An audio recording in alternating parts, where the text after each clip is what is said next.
as we continue our offseason preview here. Position groups, safety group, unequivocally, probably the deepest position group on the team, or certainly the most top heavy. And then you add a certain fourth round pick that the Cardinals selected this year, atop the fourth round. The Cardinals feel good about their safety group, Bo. How do you feel about this trio entering 2024? I think it's the most like set it and forget it group on the roster. And that's where it was last year. I know you had to deal with a couple injuries here and there, but as far as consistent play, nonstop motor, talking to Rollis today, and I said, what's the identity of your defense, motor and violence? That describes both Budda Baker and Jalen Thompson. And, as they did their ESPN rankings of different positions, they rolled out safety today. So NFL execs, coaches, and players, scouts, they had still a ton of respect on Budda Baker's name, despite not having any pass deflections or any turnovers that he caused last year. Just all tackling fuel player.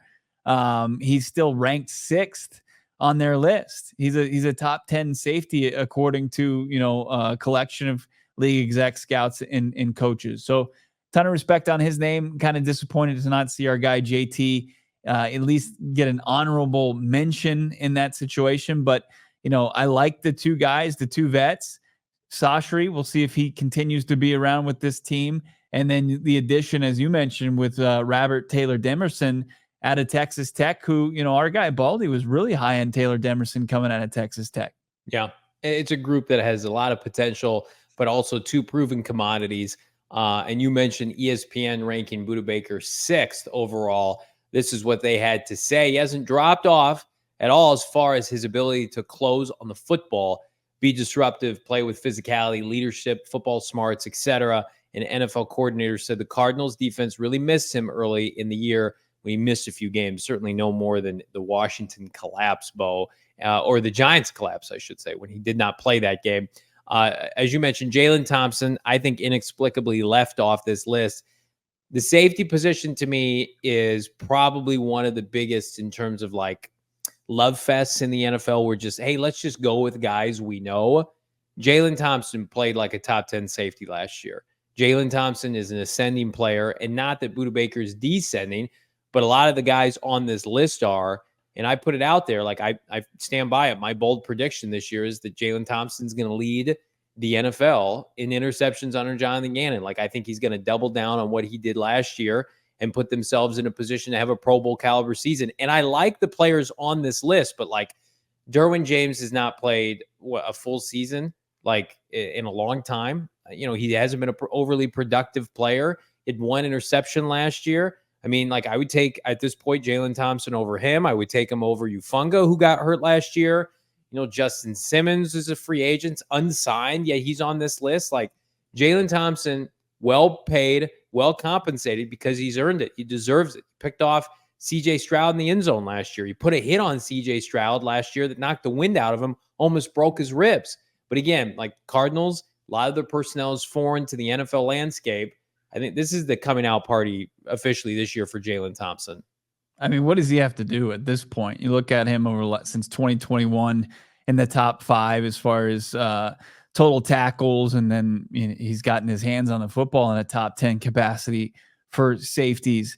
So, I mean, not even an honorable mention. Like he's got to beat it over their head. Our guy Joel saying, if JT played for the Niners, he'd be regarded as one of the best safeties in the league. And I completely agree with that sentiment. And it's pretty ridiculous that at this point, now that he's played so many years in this league, he's even received a pretty lucrative extension for his position at the time of signing, that he still doesn't, even from like exec scouts and coaches, that they're not paying attention. Like I expected from fans out there, maybe not to know one of the safeties on a team that's won 4 games in back-to-back seasons. But, Jalen Thompson continually flies on the radar. And I think it plays to an advantage to the Arizona Cardinals, certainly. But, you wish that the guy would get his flowers. He's going to be 26 this year. Like I feel like he should be approaching 30, but he's just gotten, it was his year 25 last year, and he was playing maybe at the highest level we've seen him play, even though like you didn't see him hit 100 tackles on the season, but he had close to 80, and he got his hands on a bunch of footballs last season. Yeah, I mean, 4 interceptions, he's got 9 in his career, but I think the statistics that stand out to me is just across the board. He sacks the quarterback. He has a Mhm. forced fumble. He's got almost 80 total tackles last year. You mentioned the 4 picks, right? He's got 9 passes defense. He's a field general. And like they mentioned, ESPN did Budda Baker like his closing speed, and that's what he's known for. He's this Yeah. one of the most sound tacklers in the NFL, and he's known to intercept a football once in a while. I do think at this point, though, like Jalen Thompson, to me, is the more well-rounded player. I think Jalen Thompson has better ball skills at this stage, and he's just younger. He's younger and more athletic at this point. I think Budda means more to the Cardinals from a heart standpoint, leadership standpoint, and good hell, you want both on your team if you can get it. But again, the upside this year is with JT because I believe he's got a head coach, played the position, that is a kingmaker for defensive backs. And speaking of defensive backs, Bo, we heard from Nick Rollis, you did earlier today, as it relates to Garrett Williams coming out of Syracuse, his second year in the NFL. I mean, you couple Budda and JT and Rabbit out of the 4th round this year with some of these budding young players at cornerback, suddenly you're cooking with gas in this secondary. Yeah, and we primarily saw Garrett Williams play with the 2 safeties, right? He was kind of that big nickel position and playing the slot, but we knew that he could be more than that. So I just asked Rollis today, like, does he envision, a path for Garrett Williams to stay on the field all 3 downs? And he said, absolutely. I mean, Garrett Williams is a guy that can play all the positions in the defensive secondary, and that he absolutely can earn a role being potentially playing outside corner or maybe down the road late in the season and somebody gets injured and they need somebody to jump in, play outside corner, that Garrett Williams has that skill set in order to do so. But I still think they like him, when they're not in their base and they're in their nickel defense, Garrett to play that spot and be there kind of with Budda and JT. And I love that trio there. And if he does have to get pushed to outside at any point, you drafted the guy in Rabbit that I think they like as well, just probably not as big as a guy like Garrett Williams. I think he brings a lot to the table with size and physicality and athleticism. Yeah, I think we have that bite, don't we, Damon? This is Rollis on the second-year corner out of Syracuse. Yeah, absolutely. Garrett has the ability to play honestly every position in the secondary. So he 100% has the ability to go out there and earn a role to play every down. So not much to it. I mean, he did elaborate a little bit later in the press conference on why he felt that way. And it was just kind of echoed what I broken down there. So, Garrett Williams, I think, is somebody that they're always going to be high on. And he easily acclimated and endeared himself to that room right out of the gate. As soon as he was healthy enough, coming off his ACL tear from his collegiate time. Garrett Williams, Jalen Thompson got a couple things in common. Their style of play, the way they take the football away. They're also under contract with Arizona post this year. Budda Baker is not. So I want to round out our discussion with the safety group with this, Bo. They drafted Rabbit in the 4th round. Budda Baker is quickly approaching 30 years old. He got a pay raise last year, but this is, in fact, his last year under contract with Austin Ford and the Cardinals. I'll put your feet under the fire. Is this setting up to be Budda Baker's last year as an Arizona Cardinal?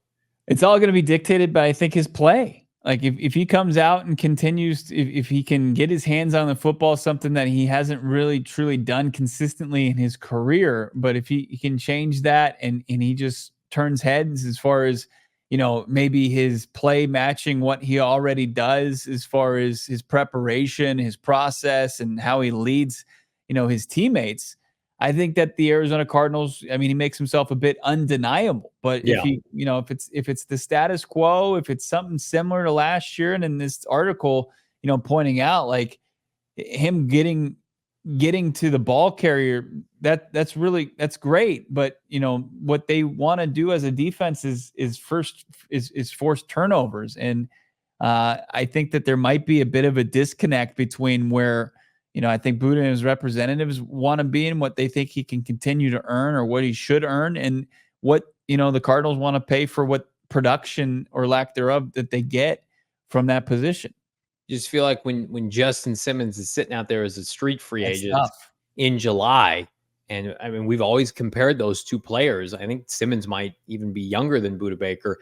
I mean, that he's an all-time great Denver Bronco. He doesn't have a team right now, and I would venture to say, like, the safeties on the Broncos are probably cheaper, but they're not as good as Justin Simmons. It's a tough position. It's a tough business right now.